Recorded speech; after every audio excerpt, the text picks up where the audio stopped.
कोई साथ नहीं है। आखिरी बात तो ये है कि अकेले जाना है, यहाँ कुछ नहीं ले जाना है, फिर हम प्रयोग क्यों लेकर पाए? क्योंकि हमारा ज्ञान अभी सच्चा, कच्चा ज्ञान। सच्चा तब होगा जब केवल भगवान के भजन में चित्त जुड़ेगा, तब असलियत में जब बात आ जाएगी। जैसे 2000 के नोट बंद हो गए, एक टाली आपको दिया जाए तो उठाओगे? आप एक नोट नहीं उठाओगे। एक टाली पूरे नोट डाल दिए जाए तो आपको इतनी भी खुशी नहीं होगी। क्यों? असलियत में पता है कि अब ये नहीं चलेंगे, नकली हो गए अब उस आपके लिए, प्रयोग में नहीं आएंगे ना। तो असलियत में जब पता चल जाएगा कि ब्रह्म सत्यम और जगन मिथ्या, तो ऐसे मिथ्या आप नहीं छूओगे जैसे नकली नोटे उठाओ। पर अभी हमको सच्चा ज्ञान नहीं है, कहते जरूर है मिथ्या है, पर हमको स्वाद मिथ्या में आ रहा है, इसलिए वो ज्ञान हमारा प्रयोग में नहीं आ रहा है। इसलिए नाम जप करे और संत समागम करे और भगवान की कृपा का भरोसा रखे। हमसे तो गलती हो सकती है, हमसे गलती हो पक्की, क्योंकि इतना फिसलन का मार्ग, कहीं भी फिसल सकते हैं। लेकिन जैसे छोटा बच्चा अगर खेल रहा हो तो उसकी जो माँ है, वो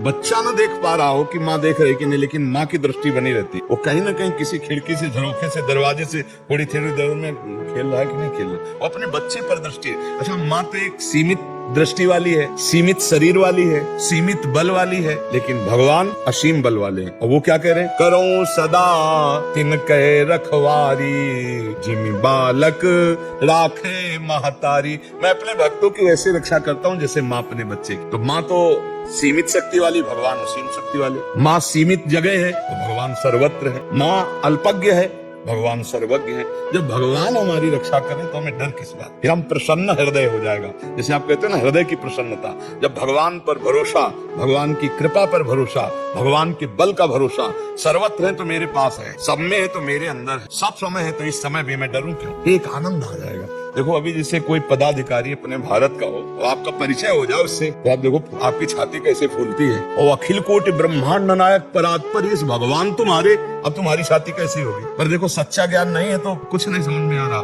एक संसारी आदमी, संसारी पद वाला आपसे हाथ मिला ले, कहते देखो ये नंबर ले, तो आपकी छाती फूल जाएगी। चाहे कभी नंबर ना उठावे, नहीं कभी ना उठावे, पर आपकी छाती फूल जाएगी। और भगवान गीता जी में कह रहे हैं, अनन्यश्चिन्तयन्तु माम ये जनाः पर्युपासते तेषां नित्याभियुक्तानां योगक्षेमं वहाम्य। रात दिन तुम्हारे योगक्षेम का वाहन करूंगा। योग माने जो अप्राप्त है उसे प्राप्त कराऊंगा, और क्षेम माने जो प्राप्त है उसकी रक्षा करूंगा। केवल तुम मेरा चिंतन करो। अनन्यश्चिन्तयन्तु माम, ये नंबर लो।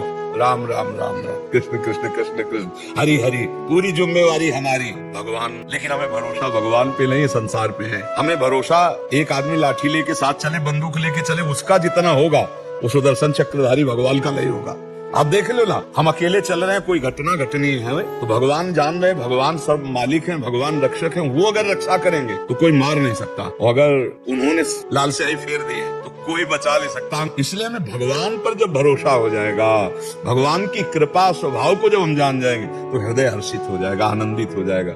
हमको अपने बल, अपनी साधना का भरोसा बहुत जल्दी होता है, पर भगवान का बल, भगवान की कृपा का भरोसा नहीं होता। जिसे भरोसा हो गया वो पक्का। देखो, एक होता है मेहनत करके करोड़पति बनना, और एक होता है करोड़पति की गोदनामे में चले जाना। समझ रहे हो? मेहनत करके तो बहुत समय लगेगा, कोई करोड़पति गोद में ले ले तो अभी सेकंड में करोड़पति हो जाओगे। तो अनंत ब्रह्मांडों के प्रभु हमें स्वीकार कर लिए, और जब भगवान की आप वृत्ति में रहोगे तो माया तो अपने आप आ जाएगी। माया को सब कोई भजे, माधव भजे न कोई।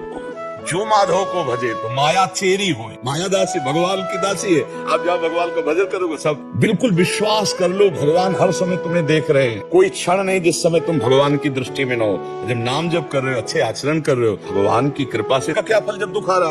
भैया ये पीछे की फसल है, भक्ति नई फसल है, अभी शुरू किया है। अब ये जब रंग लाएगी, आपको सच्ची कहते लोग पर लोग सब माला माल हो जाओगे। बात मान लो, नाम जप करो, भगवान का आश्रय ले लो, भगवान की लीला कथा पढ़ो, भगवान की लीला कथा सुनो, संतों का संग करो, संतों की भागवतिक भाव से सेवा करो, मंगल पक्का मंगल हो जाएगा। अब ये लोग थोड़ा इन बातों पर अब विश्वास कम रखते हैं, क्योंकि सत्य मार्ग है। बड़ा विचित्र संसार, छल कपट में उसका श्रद्धा विश्वास होगा और सत्य शास्त्रों में नहीं होगा।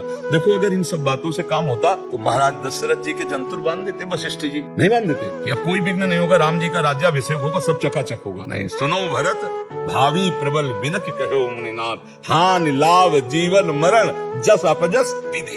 ये सत्य बात को समझो तभी। कृष्णा कुमार जी, कुरुक्षेत्र से। राधा वल्लभ शेरविन, जय श्री कृष्णा महाराज जी।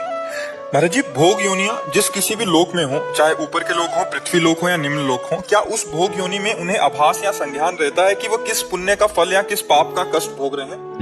नहीं, ये तो सिद्ध पुरुषों को होता है, जो भगवान में निरंतर तन्मय है। उनको ये पता होता है कि मुझे जो शरीर की प्रतिकूलता या अनुकूलता दी गई है, ये किस कर्म का फल है। जिनको इतने लोग रहे और कुछ भी याद नहीं है, मतलब 100 में 1% भी याद नहीं है। जो माँ के गर्भ में हम रहे, कष्ट सहा, उसका 1% भी याद नहीं हमें, नहीं याद है ना। विस्मृति के गर्त में माया डालती जाती है। तो ऐसे ही जो इतना विस्मृति हमारे को किए हुए माया कि हमको ये अनुभव ही नहीं हो पाता कि हमारे किस कर्म का हमको ये फल प्राप्त हुआ है। क्योंकि कर्म पूर्व हुए हैं और फल अब मिल रहे हैं, तो पूर्व और वर्तमान और भविष्य त्रिकालज्ञता पे ही तो जानी जा सकती है। हमारी अभी परसों हमने क्या खाया याद करना पड़ेगा, नहीं करना पड़ेगा। इतना जोर का विस्मरण की हवा चल रही माया की कि परसों 12 बजे खाया कि 10 बजे खाया और क्या खाया, उसके लिए थोड़ा रुकना पड़ेगा और गणित लगानी पड़ेगी परसों के लिए। लेकिन अगले शनिवार को आपने क्या खाया, अब इसके लिए बहुत जांच पड़ताल करनी पड़ेगी। पत्नी से, घर और परिवार से पूरा निर्णय निकालना पड़ेगा कि कहीं होटल में, कहीं घर में, कहाँ क्या कैसा। इतना फिर पूर्व जन्म में हमारे क्या कर्म हुए और इस जन्म में मुझे उसका सुख मिल रहा है, दुख है, किसी भी को नहीं, न मनुष्य को, न पशु को, न पक्षी को, किसी को भी नहीं। ये तो त्रिकालज्ञता, जो पूर्व, वर्तमान और भविष्य तीनों को जानते हैं ना, जो भूत भविष्य वर्तमान, उनको ये ज्ञान होता है। वो त्रिकालज्ञ जो ब्रह्म प्राप्त, भगवत प्राप्त महापुरुष है, उनको। अच्छा, मेरे बस प्रश्न यही था कि भोग योनि वाले में ही क्या आता है? मनुष्य योनि की तो बात ठीक है जी, भोग योनि उसमें तो और मूढ़ता होती है। मनुष्य में तो विवेक होता है, मनुष्य तो बुद्धि प्रधान होता है, वो तो और मूढ़ता है। अन्य योनियों में तो और मूढ़ता है, तो फिर वहां तो गुंजाइश ही नहीं है। अब कोई ऐसे अज्ञानी बोले तो बात अलग है, लेकिन हम आपको शास्त्रीय पद्धति से कहते हैं कि वो उनको कुछ ज्ञान नहीं है। मनुष्य सबसे श्रेष्ठ योनि है, क्योंकि इसमें थोड़ा ज्ञान में इतनी मूढ़ता छाई हुई है कि हम 2-4-10 दिन पहले की घटना को याद करने के लिए विवश हो जाएंगे और हमें बहुत उसमें डूबना पड़ेगा। तो हम फिर पूर्व के अपने कर्मों का फल जो अब मिल रहा है उसको हम नहीं जान सकते। तो अन्य योनियों की तो बात ही नहीं है। अन्य योनियों का तो कोई सवाल ही नहीं कि वो जान जाए, उनको सब ज्ञान हो के। कोई सर्वज्ञ पशु थोड़ी होते हैं, सर्वज्ञ तो ब्रह्म ऋषि होते हैं। भगवान के स्वरूप जो वही हो सकते हैं दूसरे, क्योंकि भगवान सर्वज्ञ। तो ये जो सर्वज्ञता है, संपूर्णता तो श्री भगवान में है। जैसे भीष्म जी कह रहे कि ये जो मैं बाणशैया पे पड़ा हूँ, मैं लगभग 100 जन्म देख रहा हूँ प्रभु, कोई ऐसा पाप हमसे नहीं हुआ। तो मतलब उनकी भी देखने की सर्वज्ञता, अखंड ब्रह्मचारी भीष्म जो 12 भागवतों में एक सीमित है, पर असीम सर्वज्ञता श्री भगवान में विराजमान है। श्री भगवान ने कहा और थोड़ा आगे बढ़ करके देखो। तब भगवान ने आगे की बात बताई कि आप एक नृप राजा थे, आपने एक सर्प को उठाकर कांटे वाले वृक्ष पे से डाल दिया और कई दिन तक तड़प कर वो कांटों में मरा। भाई, सर्प का अपना स्वभाव है, बिच्छू का अपना स्वभाव है, मच्छर का अपना स्वभाव, सब जीवों का स्वभाव भगवान ने रचा है। तो ऐसा थोड़ी कि सृष्टि में तुम ही रह सकते हो और जीव कोई रह नहीं सकता। तो ऐसा वो जो दंड दिया उस सांप को, कई दिनों में मरा, उसी का परिणाम तुम बाणों की सैया में 6 महीना से पड़े। तो भीष्म जी की भी सर्वज्ञता एक सीमित थी, जबकि ये वसु अवतार है और बड़े बड़े देवताओं से सब शिक्षा दीक्षा प्राप्त है। भीष्म जी बड़े बड़े महिमाशालियों से दीक्षा शिक्षा प्राप्त हो, सब शिक्षाएं प्राप्त है। तो ऐसे महापुरुष भी 100 जन्म को केवल देख पा रहे। तो हम लोगों की तो बुद्धि इतनी मंद है कि 100 दिन पीछे नहीं देख सकते, कि 100 दिन पीछे आपने क्या खाया क्या पिया वो नहीं समझ सकते। तो जब हमारी बुद्धि मनुष्य श्रेष्ठ है सबसे, तो उसकी बुद्धि जब निर्णय नहीं कर सकती, तो पशु पक्षियों की तो बात ही नहीं। श्याम सुंदर जी, जयपुर से। राधे राधे गुरुदेव, आपके चरणों में कोटि कोटि प्रणाम। गुरुदेव, मैं एक निश्चेतना विशेषज्ञ, और जो एनेस्थीसिया देते हैं ना ऑपरेशन से पहले, और धर्म पूर्वक जीवन निर्वाह करने का प्रयास करता हूँ। मैं पहले डीएनसी सफाई करने वाले ऑपरेशंस में निश्चेतनता का कार्य करता था, लेकिन आपका प्रतिदिन सुन के मैंने ये कार्य बंद कर दिया। अब मेरा प्रश्न ये है कि कुछ क्यों बंद कर दिया?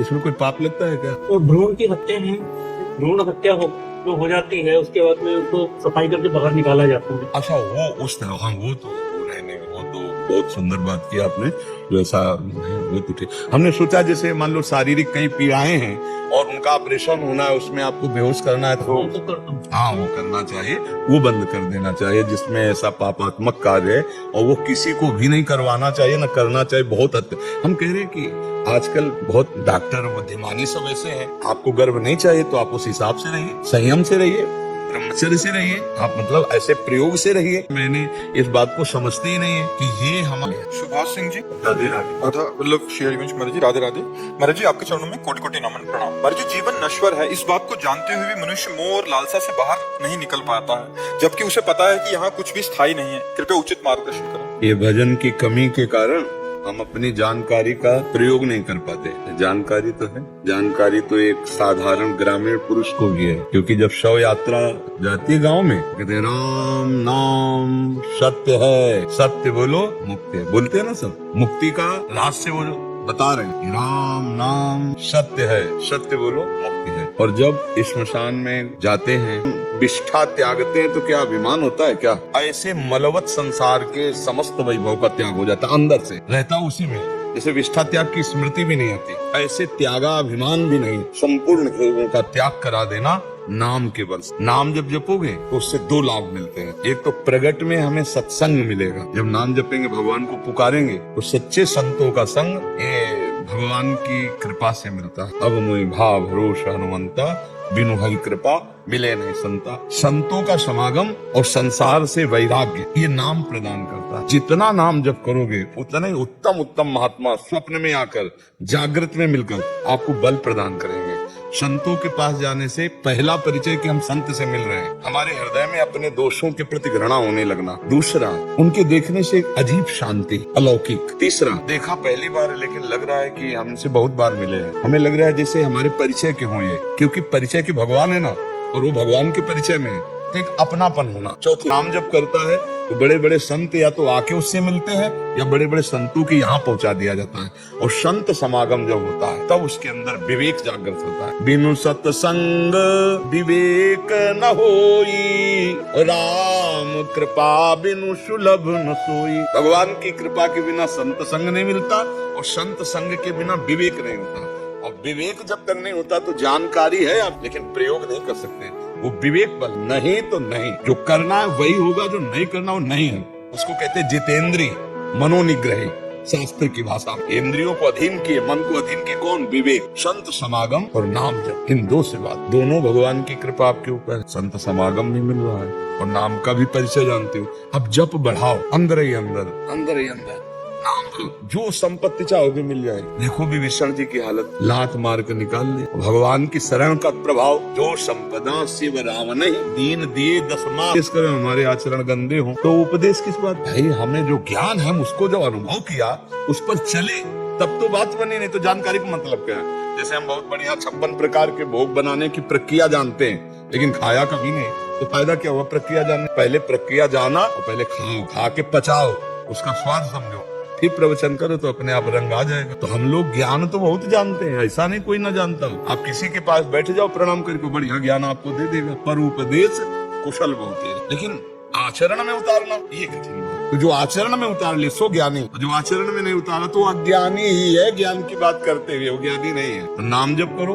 और सत्संग करो। सत्संग दो प्रकार से होता है, एक शास्त्र स्वाध्याय से होता है और एक संतों से होता है। शास्त्र स्वाध्याय भी सत्संग है, फिर तो वही जपना चाहिए जो गुरु प्रदान कर दे, और जब तक गुरु ना हो तो जो रुचि हो जाए। राजचुक जी इंदौर से, राधे राधे। महाराज जी, महाराज जी सब्र और संतोष कैसे प्राप्त करें? जब तक भगवान का आश्रय नहीं होगा तब तक नहीं हो सकता। किसी व्यक्ति वस्तु स्थान के आश्रय से संतोष नहीं होता। अगर 100 की चाहत है, 100 मिल जाए तो 1000 की चाहत हो जाएगी, 1000 मिल जाए तो लाख की चाहत, लाख मिल जाए तो करोड़ की चाहत। रुपये से दिला दे सान, असीम बल वाला, सर्वत्र व्याप्त, सर्वशक्तिमान। जब तक भगवान का आश्रय नहीं लिया जाता तब तक हमारा धैर्य और हमारा संतोष जागृत नहीं होता। भारी से भारी कष्ट में भी धैर्य रहता है, भगवान हमारे साथ। भगवान है ना, संभाल देंगे।